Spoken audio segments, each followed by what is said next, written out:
Okay, the moment in 2D using components. In the following figure, if theta is 60 degrees, then R is 30 and F is 6.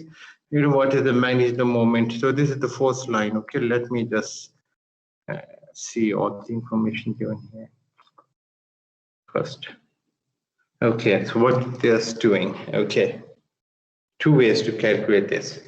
Let's concentrate on this figure here. What we've got force being applied, and that's the fourth line. This is the fourth line now. So I draw a straight line. That's my fourth line. And so that's my fourth line. And I can have, so which one they've done first? Okay, they've done the components one. Okay, sorry. Let me start again. That's the force being given. This is your force vector. And they can divide into two components. That's this component here, which is along the line of distance. And the other one is perpendicular to it. Now, F1 doesn't create any moment at point O. The force F1 has no effect of moment at point O because, as you rightly mentioned in the previous example, there's no perpendicular distance. Whereas for F2, I'll call this F2. Whereas for the F2, I've got this into its perpendicular distance. Is this right? I've got this C. Is this right? Again, let me do it again. I want this to be embedded in your brains. Remember, this is my fourth. Let me get a different color. Come on, give me a different color. Pointer and now pink. And I'll go for green is already there. I'll go for blue. Yes, okay. Blue is also already there, but anyway, okay. I've got my force. This is my force vector being applied at this point. Okay. I've divided this into two components. One is along the line of this distance, and the other one is perpendicular to it. Now, if I want to calculate, I will call this F1 and I'll call this F2. So what is the moment caused by F1?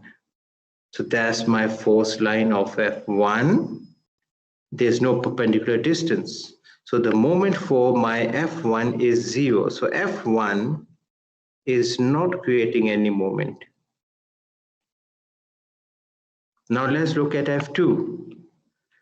F2, I'm going to make a force line and its perpendicular distance. That's perpendicular distance.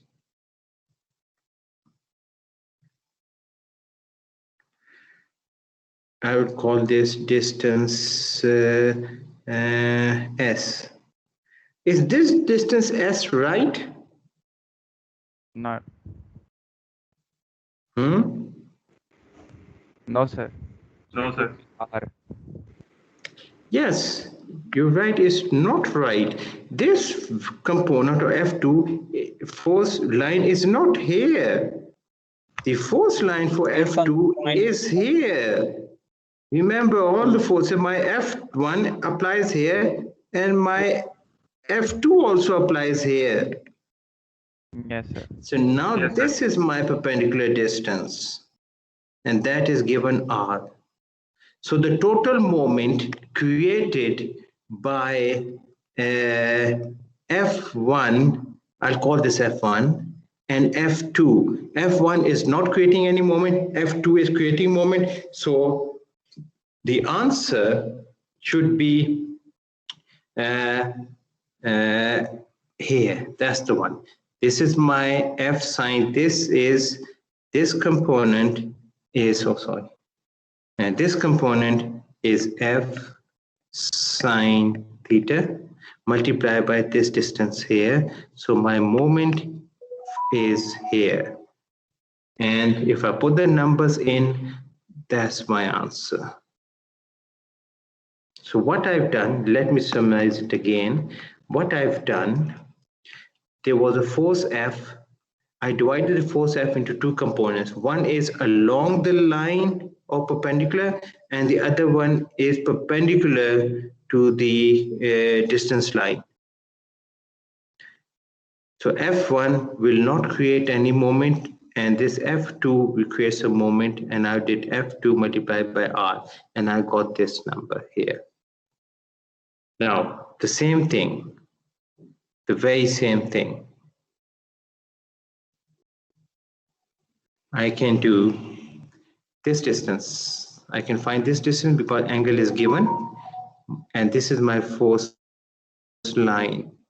So I can do D, which is here, multiply by F, which is here. I get the same answer.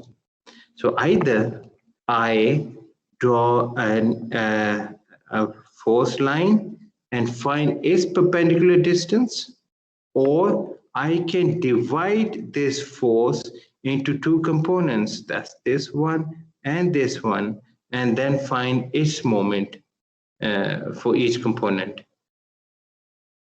Is that clear to everyone? Yes, sir. Yes, sir. So in simple words, remember, moving a force along its line of action does not change its moment. You can put the force anywhere you want, as long as it's on the force line, the values will not change.